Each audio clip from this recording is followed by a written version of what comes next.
Hi guys, in this video I'm going to show you how we're going to make our player move.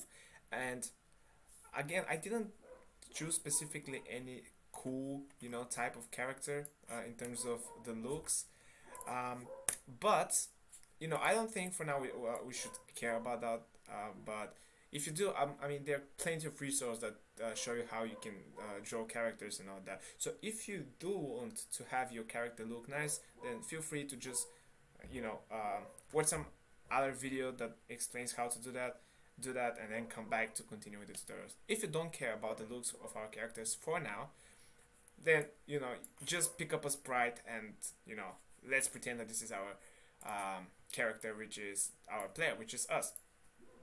So in our case, without any further ado, this is my player. This is just a normal sprite. This is a polygon, and this is meant to be the bullet. Now we won't cover how we're going to shoot the bullet and all that type of stuff that is related to the bullet directly, but I just wanted to put it there because now I'm going to run the game, and now you see that the bullet is where it was when we were to our scene here. But now if I move my character, you see that the bullet is sticked to the player, and that's what we want, because later on when we are making our our bullets instantiate like this, we want it to be instantiated from either this position or this position or this position, or in our case for now is this position. So we want to update the location of the bullet relative to the location of the player, and I'll show you how to do that. Right, now as always, let's delete everything and start from scratch. So delete that, delete the script that makes all of that good stuff, and I'm also going to delete the sprites just so I'm where you are guys right now. And by the way, I started a complete new project, so I advise you to do that again, so we don't have anything that's correlating to what we're going to be doing. Now this is complete new project, no scripts, no sprites, no folders, anything apart from the scenes folder, which is just having this sample scene, which is that one, but apart from that, nothing else. Now let's create our folder here, which we'll just call sprites, and for now this will be just our character, so go sprites, and I made myself at the polygon, but you can make your own character as you wish. Now this will be the polygon. Now let's rename it, so let's just make it like player, and let's instantiate it like this. Now let's also create a circle, which is going to act as a bullet. So circle, and then I'm just going to call that bullet. Now let's instantiate that. Now let's make it really tiny, just so it acts as a bullet. Now if I move my character or the sprite, this bullet will stay there because it's not really set relative to the location of the player. And as maybe hard as it may sound to do that, it's actually very easy. All you have to do is grab the bullet and then drag it onto the player. So now the bullet would change its location relative to the player, because the player is the parent of the bullet. We covered that way back. So alright, now this is all set. This was as simple as that. Now the next thing is making our player move. Now let's go here. Now since we want to make it move, most likely we are going to need the rigid body component, right? Because we want to be increasing the velocity, and the velocity is a physics component, and the physics component is rigid body 2D. And again, we have covered that in previous videos. Oops, that's the rigid body for 3D. We don't want that. We want the rigid body 2D, which is a normal one for us.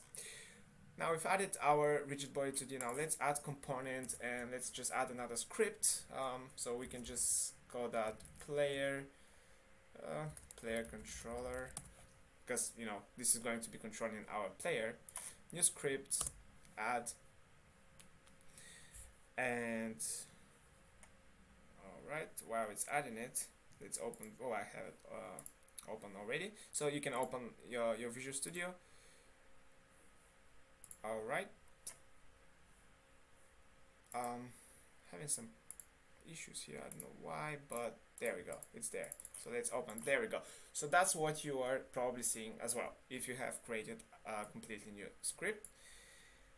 So we've got the start method, we've got the update method. Let's delete everything else so we start from scratch. Maybe we'll need that, we'll need these methods, maybe we won't, so we'll see. Now let's delete these namespaces because most likely we won't be needing them. We'll need the using the engine for now. Alright, now what do we want to do? We want to change the velocity of our player, and if you go to the rigid body and go and click on info, whoops, expand that, you see velocity, and velocity is basically going to represent the values, the x value and the y value on the axis, and the x meaning the horizontal and y meaning the vertical. Alright, now let's get to work. First off, we need to get that rigid body component and use it in our script. Now we can either store it in a variable or we can use it raw, but I haven't shown you really how to use it raw just because it makes everything look a bit messy. So I'm just going to store it in a variable because that's the usual way of doing it. So let's just say rigid body 2D, and let's just call it my, well, not my, but player rigid body, just like that. For now, we won't initialize with anything because as a standard practice, when you're initializing variables, it's a good idea having them initialized in the start. So whenever the game starts, this will get initialized, right? So it makes sense. So then we're just going to say player rigid body, and then we're going to say get component, meaning we're getting the component of the current object that has this player controller appended to it, and in our case it's the polygon sprite or the player. And then we're getting the component of it. And which component do we want? Well, rigid body 2D. And then we're just invoking that method.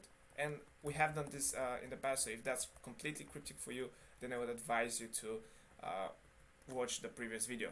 And we want to add the rigid body 2D, not the rigid body 3D. There we go. Now that's great. So we have gotten our rigid body. So now we want to update the velocity. Now there are many ways of doing that, and I'm just going to stick to the normal, I guess, one. So I'm just going to say void update because we want to be changing the velocity every single frame, I guess, right? Every single time we click on the keyboard, right? On the arrows. So then we'll say something like float. Now this float is going to represent our horizontal move or our x move, so we can just call that x direction. Well, not direction, but x move. No, x move. And then we're just going to say input, and I'll explain what that is. Then get axis, and then horizontal. What we said here is get me the value of the horizontal movement from the key that has been pressed. As you can see here, it says, oops, returns the value of the virtual axis identified by axis name. What that's really saying is, if for example, let me have it here. If for example the left arrow has been clicked, that means that, so we're adding -1. If the left arrow has been clicked, right, we're adding -1 to the x direction, and let's make this a bit like this. And then if the right arrow has been clicked, we're adding +1. Hopefully that makes sense. That's all that really is saying. We're getting the input, either the left arrow or the right arrow, or you can also, I think, go to file or edit, I think it is. I think you can change these arrows. For example, you can change the default keys. I'm not completely sure. I think you can, but for our case, we don't want to change that because it makes sense to use the left arrow and the right arrow as by default. That's how we want to make our character move, and that's what we're getting from input. We're getting the default keys. And then this is for the horizontal part, so that's right, left. Now let's copy that and do the same thing, though we will do it for the vertical, right, for the Y move. So let's make that also Y move. And now this time this will be the up arrow, right, and this will add 1. And then we also have the down arrow, which I'm not sure how I can visualize it, so I'm just going to say down arrow like this. And down arrow is going to get 1 from the value, right? Because if we go up, we want to increase the y position. If we go down, we want to decrease it. Same for the x and y. The x and y basically the same thing here. You know, apart from the horizontal and vertical difference, which is really crucial. All right, now we have gotten these, and the reason I've got the x move and the y move is because I want to now create a vector. Now, before I create the vector, I want to show you something. In the previous videos, we have already manipulated the velocity of an object. So I'm not going to go into detail how it works. So I'm going to say play rigidbody dot velocity, right? We're getting the velocity, we're accessing the velocity here of the current object, which is a player. And what the velocity wants is, I don't know if it's going to say it here. Yeah, it's not going to say it, but it needs the x and the y position that we want to be changing it to. That's why we have x move and y move. Although we need to create a vector tool which is going to store the x move and the y move in a single variable. Right? We have already covered vector 2 as well. So we're going to say vector 2, and then we can just call it movement xy, right? Because it's storing both of these movements, x and y. So we're saying new vector 2, we're creating a new instance of the vector 2, and now we are passing in x move and then y move. So the horizontal movement and the vertical movement. So now that we have done that, all we need to say is movement xy, and that's it. Really, that's it. Now we should have our character move. That's how simple it is. So now let's save that. However, there's one thing that I'm doing here unnecessarily, and that is I'm initializing vector 2 here every single frame, which is crucial, which is very bad in terms of performance. So I'm going to copy that, paste it here, and well, I'm still going to be initializing it. However, I'm not going to be declaring it and initializing it every single frame. Right now I have declared it here, but I'm just initializing it here, which is a bit better, but still very, very crucial. Because in update, you have to be careful what you're initializing, and you have to look out for chances of not initializing something every single time. But in our case, we do need it every single time, because every single time a key has been pressed, we need to change the position. So we do need that in our case.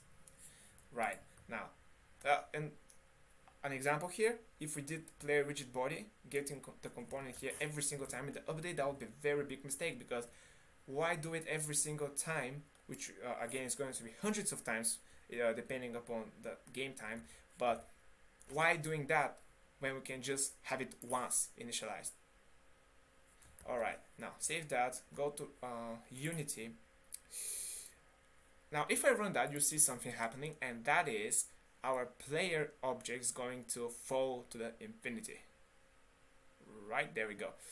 It's going to fall to the infinity, and that is because it has the gravity scale, and we need to remove that gravity scale, and we need to put it at 0, because for our 2D game it doesn't make sense, because you know the world is whatever is here, so it makes sense to stand on there. So now let's see if that fixed it. Yeah, that fixed it. When we say 0 to a gravity scale, that means no gravity at all. So we've got that. Now next thing, let's see if we can actually move our player, and we can. There we go. However, you can notice that it's very slow, so let's change that. So there are many ways that we can do that as well, but I think the best way for now, I guess, is let's add a serialized field here, which is going to be a float, and I'm just going to call that movement speed. Right, makes sense. Now then I'm going to multiply the movement xy, right, the vector, to the movement speed. So whatever we have got here, so let's say we've got +1 for +1 and 0, right? as a vector. Okay, +1 and 0 for the vector, and that's going to get multiplied by, well, whatever the movement speed is. So let's say the movement speed is going to be 5. Now what this is going to do is it's going to add 5, because, right, let's say 5 multiplied by 1. So now this is our x position, and we're also going to multiply 5 by 0, right, which is 0. So in the end, we're going to have x set to 5 and y set to 0. And that's what we want to do if we have pressed on the up arrow. Right, now let's go back here. Now we should see, let's compile first. There we go. I think it compiled. No, it still hasn't. There we go. Now we have we're seeing the movement speed here, which we can change from the Unity. Let's put that as 5, so it's a bit more a bit faster. Now let's see if it actually is the case. So we need to put more in there. So there we go. Let's run that. Yep, it's a bit better. I don't know why it's lagging. I guess because it's because I'm recording, but it shouldn't be that laggy. So you see the difference when you're running it on your machine. But yeah, it shouldn't be that laggy. However, there's one thing that I want to touch on here is it's accelerating, right? It's so it's a bit. Oh, actually no, never mind. It's not accelerating now.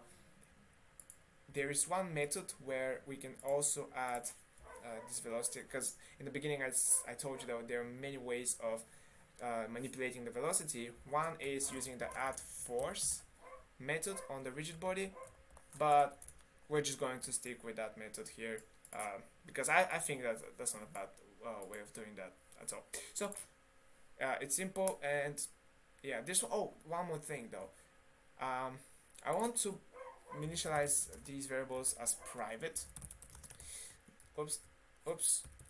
The reason I want to have them as private is because I don't want them to be referenced from other classes. And when we say serialized field, it is private here, so it cannot be referenced by other classes.